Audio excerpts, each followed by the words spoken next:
उसकी त्वचा का रंग स्लेटी होने लगता है और वो महसूस करती है कि उसका शरीर पत्थर में बदल रहा है।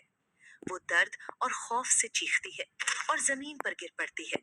उसका आधा शरीर अब पूरी तरह से एक बेजान पत्थर की मूर्ति बन चुका है। शाम ढल चुकी है। अर्जुन घबराया हुआ जंगल में अपनी माँ को ढूंढ रहा है। उसके हाथ में एक लालटेन है।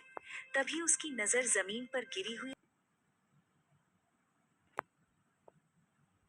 देखकर उसके पैरों तले जमीन खिसक जाती है। वो घुटनों के बल गिरकर फूट फूट कर रोने लगता है। माँ, हे भगवान, ये मेरी माँ को क्या हो गया है? माँ, अपनी आंखें खोलो और मुझसे बात करो। तुम्हारा आधा शरीर पत्थर का कैसे बन गया? मैंने तुमसे कहा था कि इस घने जंगल में मत आना, फिर तुमने मेरी बात क्यों नहीं मानी? मैं तुम्हारे बिना इस दुनिया में बिल्कुल अकेला हो जाऊंगा। माँ, कृपया मुझे बताओ कि ये सब कैसे हुआ? मेरे बेटे, मुझे माफ कर दे। मेरी लालच और नासमझी ने आज ये दिन दिखा दिया। मैंने हमारी गरीबी दूर करने के लिए इस चमकते हुए पौधे का पत्ता तोड़ लिया था। मुझे नहीं पता था कि ये एक पवित्र और निषिद्ध पौधा है, जिसके नीचे प्राचीन काल में नाग और नागिन रहा करते थे। जैसे ही मैंने पत्ता तोड़ा, मुझे ये भयानक श्राप मिल गया। अर्जुन अपनी माँ की बात सुनकर गुस्से और बेबसी से भर जाता है।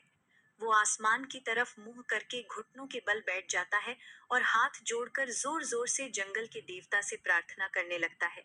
उसकी सच्ची पुकार सुनकर जंगल के बीच से एक बहुत ही तीव्र और नीली रोशनी प्रकट होती है, जो चारों तरफ फैल जाती है। हे जंगल के देवता, हे सर्वशक्तिमान, मेरी माँ बहुत भोली है।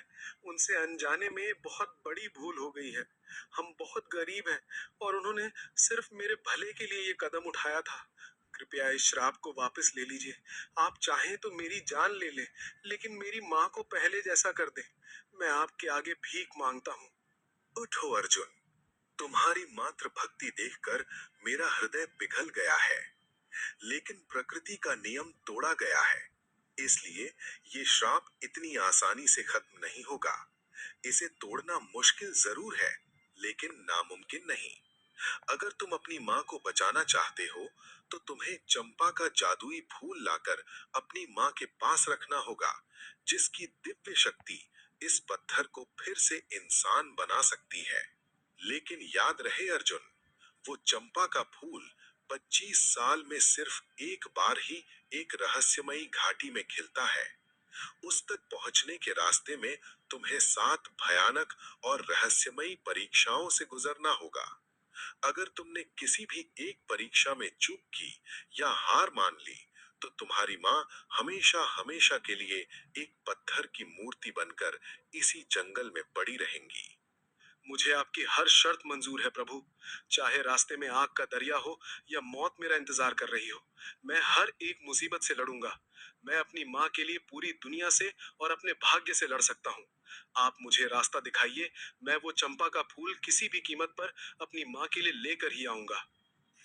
जंगल के देवता की रोशनी से एक बेहद खूबसूरत और चमकती हुई जादुई छड़ी प्रकट होती है और हवा में तैरते हुए अर्जुन के हाथों में आ जाती है।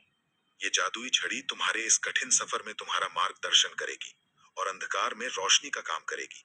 अब बिना समय बर्बाद किए उत्तर दिशा की ओर निकलो। तुम्हारा सफर अब शुरू होता है अर्जुन। भगवान तुम्हारा साथ। अर्जुन कई दिनों से भूखा प्यासा चल रहा है।